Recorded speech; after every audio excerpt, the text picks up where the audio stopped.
But now, here on Thames, tonight's special report from This Week. In Kabul today, the West has so far been proved wrong. Instead of collapse, the city is holding on.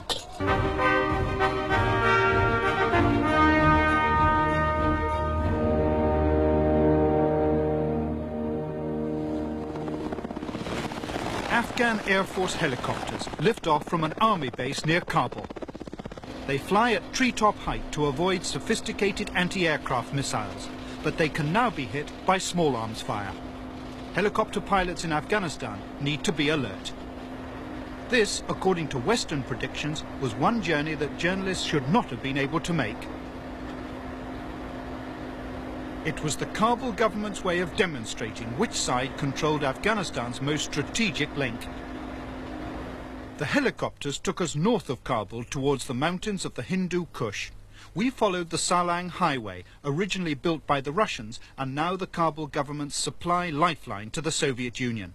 If the road can be kept open, the guerrillas will fail in their objective of starving Kabul into submission. Once in the mountains, we were put on board armoured personnel carriers to see a 20-kilometre stretch of the Salang Highway.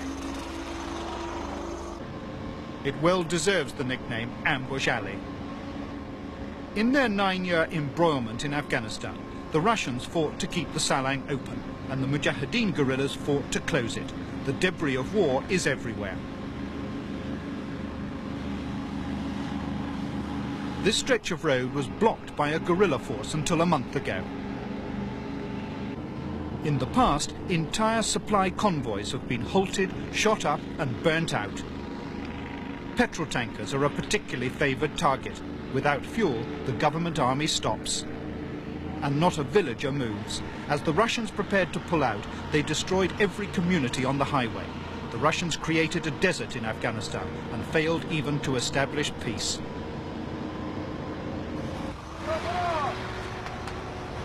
On the day we went to the Salang, this stretch of road was undoubtedly open.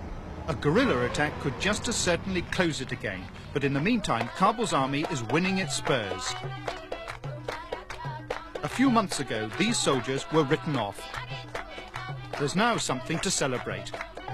One of the West's errors was the failure to see how the Soviet Union had revived the Afghan army. When the Russians took over the war, this army became a demoralized, defection-ridden rump. Fighting on without the Russians seems to have raised their spirits. I asked their commanding officer if he was confident they would keep the rebels off the road. We are sure, because we have taken one of their strongest posts in this area. So what has happened to the Mujahideen units that used to operate in this area? At the moment, they have fled behind the Salang Highway, about 7 kilometers from here. But a new pattern may be starting to emerge to the conflict in Afghanistan. It takes account not just of the military balance, but of Afghanistan's intricate tribal politics as well. One of the ways in which the government has been securing this vital highway has been an extraordinary series of deals with local guerrilla commanders. The commanders stop their fighting in exchange first for being allowed to run their own affairs, and secondly, and here's the sweetener, for a share of all the goods, food and petrol that comes down from the Soviet Union by convoy on this highway. The eastern city of Jalalabad has been the target of the largest guerrilla offensive in a decade of war. Jalalabad is closest to the Mujahideen source of weapons in Pakistan. A military takeover is now considered only one of the possibilities. It's also possible that at some point in the future, some months I think rather than weeks, a significant section of the guerrillas, whether field commanders or political parties, will form a compromise government with Kabul and thereby broaden the base of the regime. But I have to say I think it's now looking less and less probable that the Kabul regime will in fact fall. It's shown that it can survive the first few weeks, and as long as it keeps supplies from the Soviet Union coming, as long as it keeps its dominance of the air, then it will remain in a very credible position. On Revolution Day itself, Soviet transport planes firing flares to deflect missiles continued to fly ammunition into Kabul. But this was also a day for remembering the dead. Not the tens of thousands of civilians from both sides, but the soldiers who have died in defense of the Russian-backed regime. The military dead are buried in the Martyrs' Cemetery, and on Revolution Day, VIPs from the East Bloc came to commemorate them.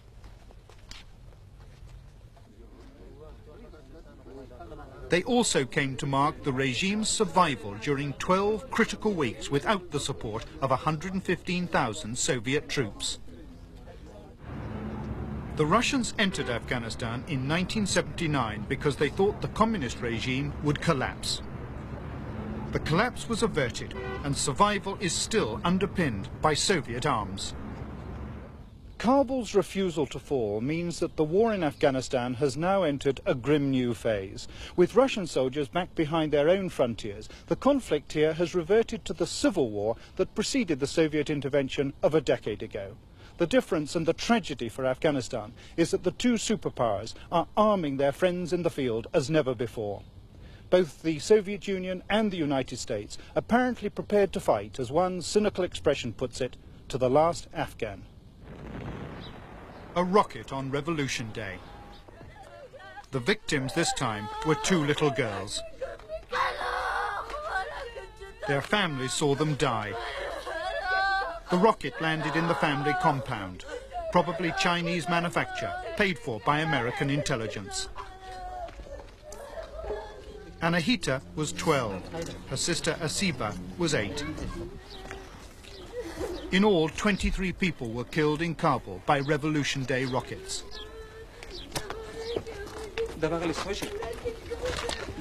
It was the Mujahideen's way of signalling their disapproval of the celebration.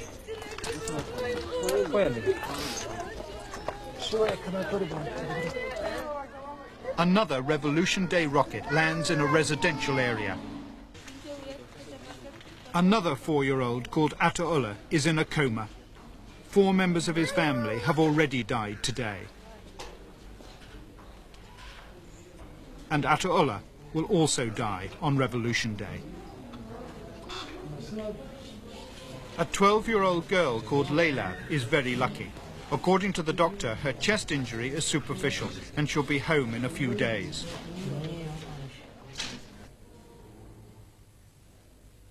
In the operating theatre, surgeons are looking for another piece of the same missile. It's lodged in the bladder of Laylab's 9-year-old brother, Mustafa. Mustafa's mother describes what happened. I was walking with my children when one of them screamed. I rushed to him and I saw blood coming down his leg from his pants. He told me he was hit. My face was turned the other way when I also got hurt by shrapnel. I told my children to run away. Dr. Abdul Salam Jalali is head of the Indira Gandhi Institute of Child Health. He's been caring for the victims of the Afghan conflict for years. This 10-year-old lost a leg through a Revolution Day rocket. For Dr. Jalali, there is now less and less sense to all the killing and maiming. I would like to see the children not coming because of war injuries to our hospital. Since the withdrawal of Soviet troops, the peace should come to our country, because it is a war between the two brothers. They should sit with each other and they should solve the problem. And I invite the international community to help us, because this is a very unnecessary war. It is just between two brothers and they are killing each other. Young brothers and sisters of the revolution, helping to celebrate 11 years of a system that has brought little but bloodshed to Afghanistan.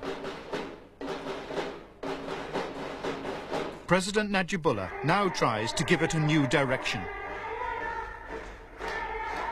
The regime's military guard will be kept up, but the political accent is upon the need for settlement.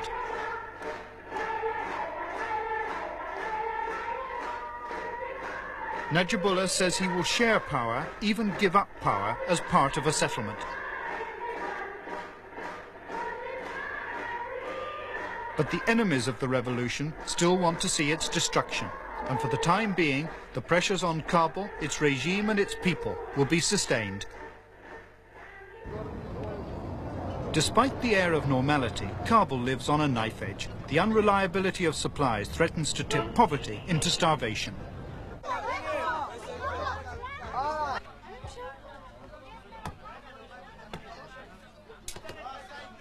These bakeries are making bread from government flour, trying to feed a city population that has maybe doubled because of the war.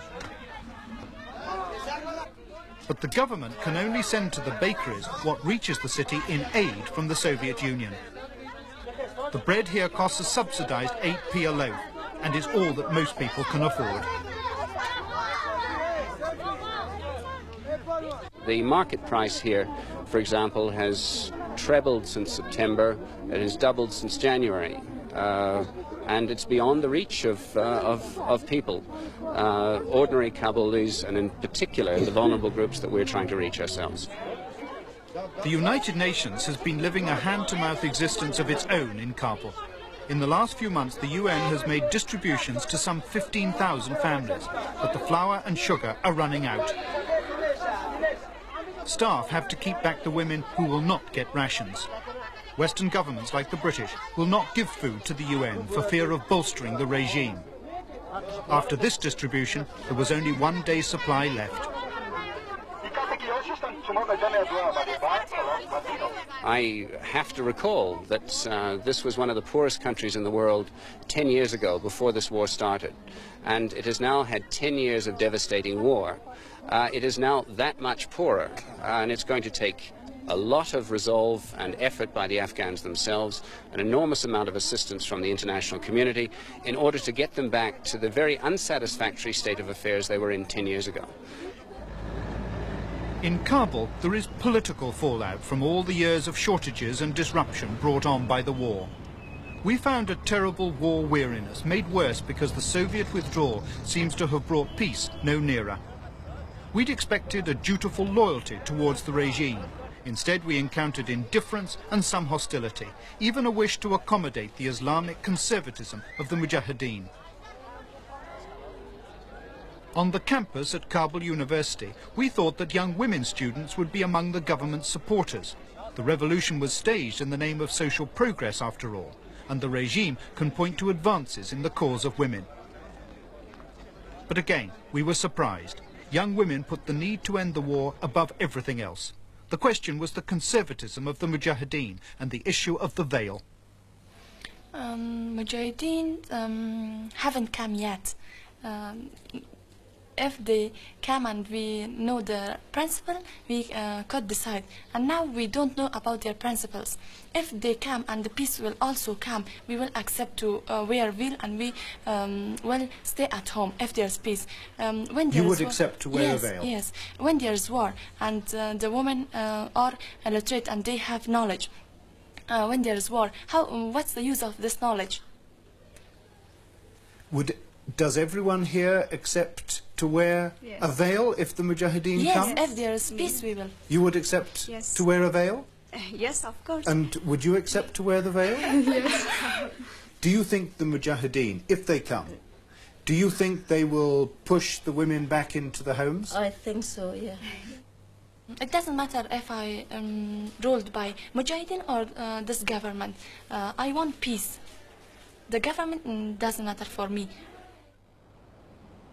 The Mujahideen say they are fighting for Islam, a holy war against godless communism. But again, there are no rigid battle lines. Mosques in Kabul are often hit in rocket attacks. An elderly man died in this one.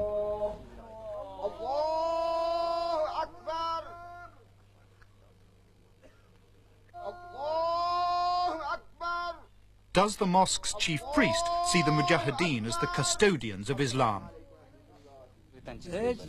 They are not fighting for Islam. They are fighting for their private gain. They seek power that is beyond them. So instead they are killing innocent people. Do you support this present government?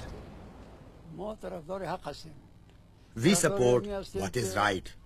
We hold the view that England, America, France, Germany and Saudi Arabia should, for the sake and for fear of God and for Islam, use the aid they give not to kill and destroy us, but rather use it in building our country and our lives. But why are they not doing so? Because they want to use our people to fight among themselves and to kill one another while they remain as spectators. But they are not mere spectators.